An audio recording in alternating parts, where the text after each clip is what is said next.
Hi, I'm David Manilow. Welcome to Chat Please. I'm here with Liz Grossman, Rachel Gilman-Rischel of Between Bites, which is a food-centric storytelling live lit experience. Liz, tell me how it all started. Well, it's an interesting story. So Rachel and I were actually having dinner with Molly Each, who is really the third party, the other co-founder in this project. And we're all involved in food writing and the industry and the community, and just sort of looking for other outlets for what we could, an event we could kind of do that had a charity aspect to it, had a creative aspect to it, and had a food writing aspect to it. And Molly had some experience with sort of live lit around the city. And so we just kind of started talking about this idea, and it kind of snowballed. Yeah, we recognize an opportunity. We feel like there's amazing talent in Chicago, but there wasn't really a place where they would tell their personal stories. And so if we could pull that together and give people this opportunity to speak on stage and have the energy of a live audience and come up with something really clever based on a theme and raise money for charity in the process, it felt like a winning combination. And it's an event too, right? It's not so people come and they have some bites. They hear some stories from people. And give me an example of some of the stories. Are they emotional?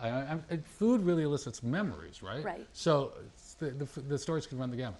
Food stories, I think, are especially resonant. I mean, when you think back, there's such nostalgia associated with things that have happened in your past where food played a role, whether it was a meal or the first time you tried something or a breakup or a relationship starting or a family event. I mean, food is just such a central character in people's lives. Right. And so I think it's easy enough to come up with a theme and say, pull food in somehow. It doesn't have to be the central element, but make it part of the story. I mean, Liz talked about going to New Orleans and having this one night of meeting someone special and the drinks and all the things that make New Orleans a classic food destination. Other people like Jason Hamill told an amazing story about being heartbroken in Italy in his 20s and going to the market every day and bonding with this woman there and just healing himself by living in Italy. So those kind of stories, I mean, they really have such a great impact, and you remember them and you hold on to them. Yeah, and some people take it in a nostalgic route, some are hilarious, and so we really actually curate it, and Molly, works a lot sort of more closely with the writers to curate the night so that it's sort of a good mix of comedy and, so people aren't sort of crying the whole time or, so it's like it's worked out. So you get diversity and juxtaposition. And so I assume a lot of these stories are personal. Right? To people. They can be very personal. Well, we mentioned Jason Hamill, and he, and we also had Christine Sikowski, who read. Sure. From Honey Butter. Right. And, these are chefs who don't get to write a personal essay and read it to an audience. A lot of the writers we've worked with have done that before, or write for their own. So, even Jason, I think, was posting, like, this is the first, he put something on Instagram. It was the first personal story he'd gotten to write in 20 years. Wow. And, so I think it's this chance to sort of tell a story and be brave and, Yeah, we like to say that we give writers the chance to be performers and chefs the chance to be writers. And for everybody, it's a different outlet than they're typically used to. Gotcha. So you get up on stage, you have 100 people hanging on every word, and you have this amazing creative outlet that you wouldn't typically get at your disposal. And does it have to be stories about food from people in the food world, or can it be a variation of that? We started with food writers, we've expanded to chefs, writers, sort of lifestyle writers. We had Rich Roper, who is obviously, not food focused, but had an amazing food story to tell. So it's really kind of grown. And it's experiential, which is what everything is about these days. And do you think 10 years ago, when food wasn't as hot as it is now, you think you could have done this? Huh? Would people have been as would people dive in like they dive in now? Yeah, I don't know. I mean, I definitely think it's timely. I think that obviously with, the way food media has grown and sort of blogs and the way, everyone's on Yelp and everyone's reviewing and everyone's trying to, do their own, everyone has a story to tell. That's for sure. Yeah. And I mean, I think a lot of our stories, some people do kind of focus on nostalgia and they talk about more of a childhood experience. And then maybe it's like now that can kind of resonate as like, okay, this is what I've learned or this is what I use in the kitchen. At the age of 8, I made my first batch of chocolate chip cookies from the Betty Crocker cookbook. This created my second love, food.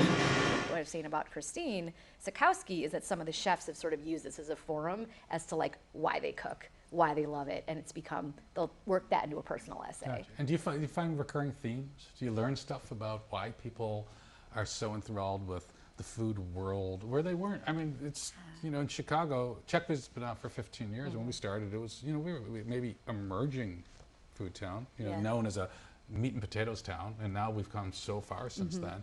And so I was wondering, I mean, do you find that people kind of like, you learn about why people so gravitate towards this world now?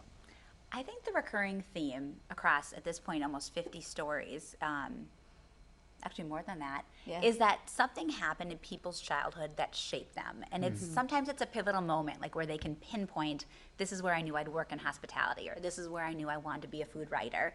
But rarely has somebody said, oh, in my 20s, something happened and it changed my perspective. A lot of times it's like formative years, a parent, a mentor, a friend, something happened, they traveled somewhere really interesting, they went to a fine dining restaurant. I mean, Right.